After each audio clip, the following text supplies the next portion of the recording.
What's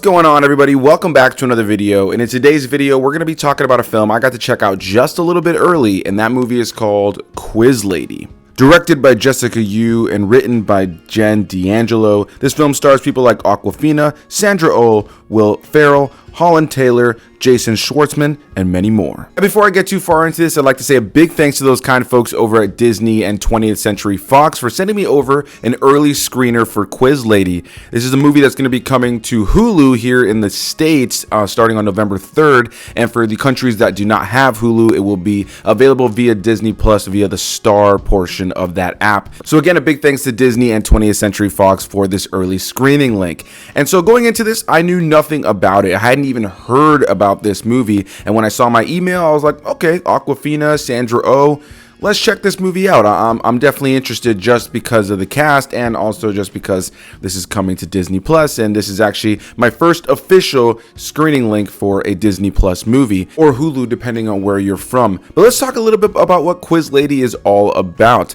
At the beginning of the film, we're introduced to Anne as a young girl who would later on be Awkwafina.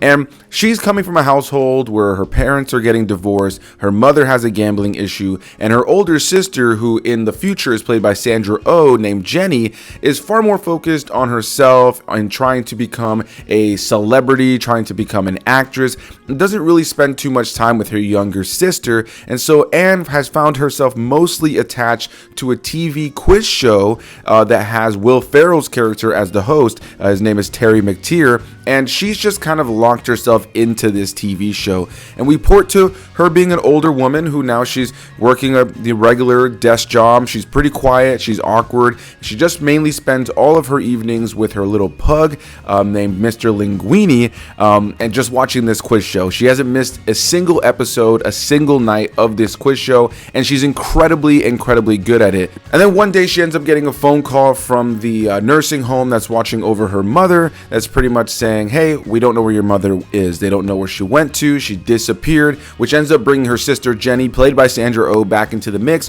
who doesn't have a home. She's living out of her car, but she still kind of has this childlike personality. She's still trying to act like she is this, popular celebrity individual who can manifest her future, but she doesn't really have a job. She doesn't really have anything lined up. Things haven't really panned out for her. And her younger sister, played by Awkwafina, is the more responsible of the two, but isn't really outgoing, doesn't really have a lot of things going for her relationship wise, and is just kind of this awkward, quiet person who's really great at watching this quiz show and knowing all the answers to the quiz show while watching him. So not too long after the situation where they've come together because their mother has gone missing, her sister decides to record her watching this quiz show and answering all the questions incredibly quickly and to an impressive rate. This ends up blowing up online, making Awkwafina's character Quiz Lady online as it becomes a viral clip. And now, because of this, somebody who their mother owes money to, $80,000 to be specific, ends up reaching out to her and says, hey, I've taken your dog, Mr. Linguini. You got to pay me your mother's money that she owes me, $80,000, and then I'll give you your pug, Mr. Linguini, back.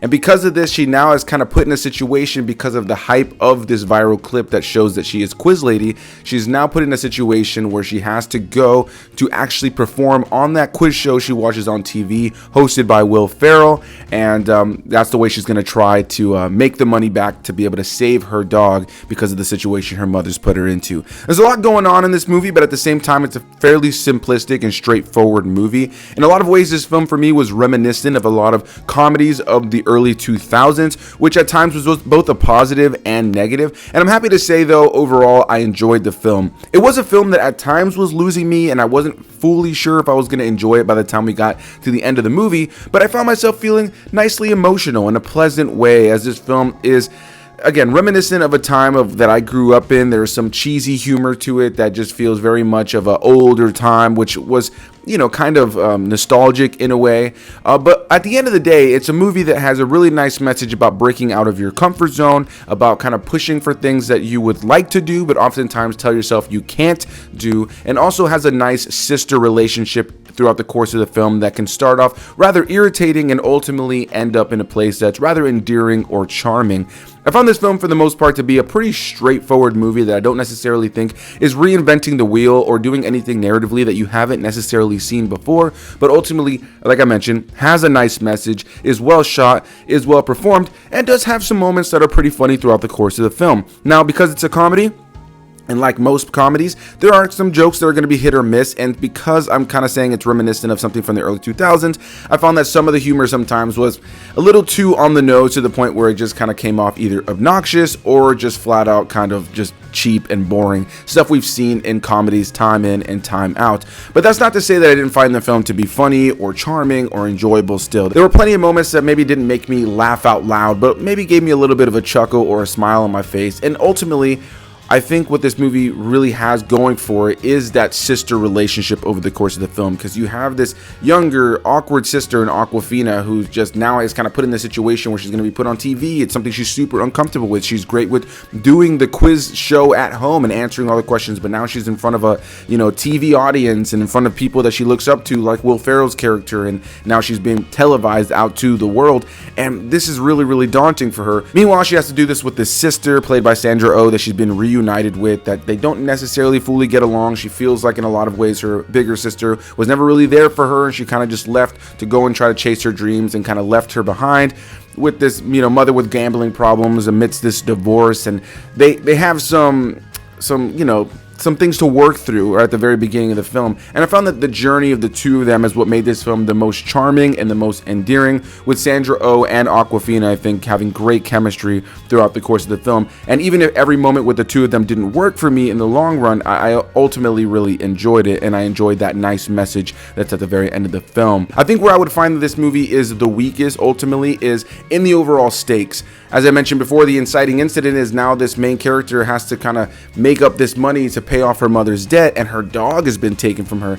And I think in a lot of ways, when it comes down to the overall stakes of this film and what our characters are kind of working towards, it oftentimes didn't really feel like it was that important. And I know if it was me and my dog was taken by somebody who was asking for a ransom, I probably would have been freaking out, and I would have been far more emotional than we see Awkwafina in this film. And that's not to say that I think her performance was bad. I think it was more of a directorial thing. I think that this movie was meant to feel a little bit more light and silly than something that is taking its stakes super seriously. So I can see how that may not work for some and it may work for others. For me, at times, it often took me out of the film, making the stakes of the film feel pretty light. But ultimately, by the time I got to the end, I enjoyed that message. I enjoyed the sister relationship, and I enjoyed the film. I don't think it's anything that's going to be in my top 10 by the time we get to the end of the year, but I think it's worth a watch, again, on a lazy Saturday night when you're just kind of chilling at home and looking for something to throw on. So I definitely look forward to hearing what all of you guys have to say, whether you watched the movie and that's what brought you to this review, or you're one of my viewers and you're just checking out this review. Whatever the case may be, leave any and all comments down below. Let me know if you guys liked the movie. Did you not like the movie? I'll see you beautiful people in the next one.